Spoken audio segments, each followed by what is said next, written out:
Welcome back to My Utmost for His Highest for June 30th. The strictest discipline. Let's look at Matthew 5, verse 30. Matthew 5, verse 30 says, "And if your right hand causes you to sin, cut it off and throw it away. It is better for you to lose one part of your body than for your whole body to go to hell." The strictest discipline. Jesus did not say that everyone must cut off his right hand, but that if your right hand causes you to sin in your walk with Him, then it is better to cut it off. There are many things that are perfectly legitimate, but if you are going to concentrate on God, you cannot do them. Your right hand is one of the best things you have, but Jesus says that if it hinders you in following His precepts, then cut it off. The principle here is the strictest discipline or lesson that ever hit humankind. And I would agree with that. When God changes you through regeneration, giving you new life through spiritual rebirth, your life initially has the characteristic of being maimed. There are 101 things that you dare not do, things that would be sin for you, and you would be recognized as sin by those who really know you. But unspiritual people around you will say, "What's so wrong with that?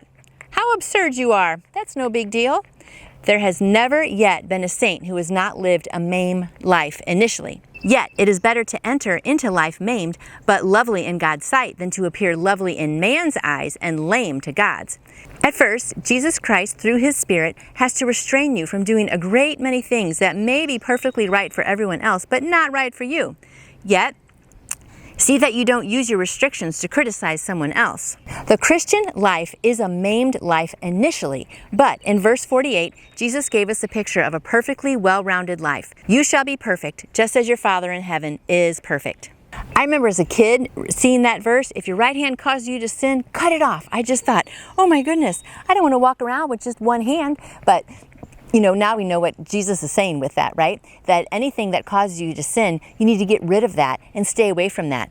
So my friend, if your cell phone is causing you to sin, then you need to put limits on it or blocks on it, or maybe just put it away altogether. Or if certain books or a TV or certain friends cause you to sin, then you just really need to get rid of those things in your life and just set them aside, because it's so hard. I mean, if you're walking around with people who are doing, drugs or bad things, like how hard is that going to be to resist all of that?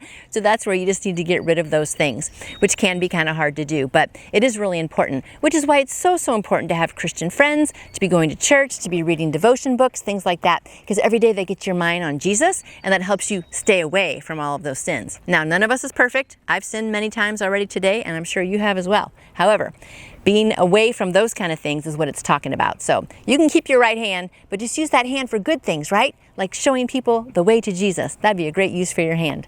Have a good day remembering that, and I'll see you back here tomorrow. You can order your own copy of the My Utmost for His Highest devotional book by going to utmost.org. And I would love to answer any questions you may have about faith in Jesus.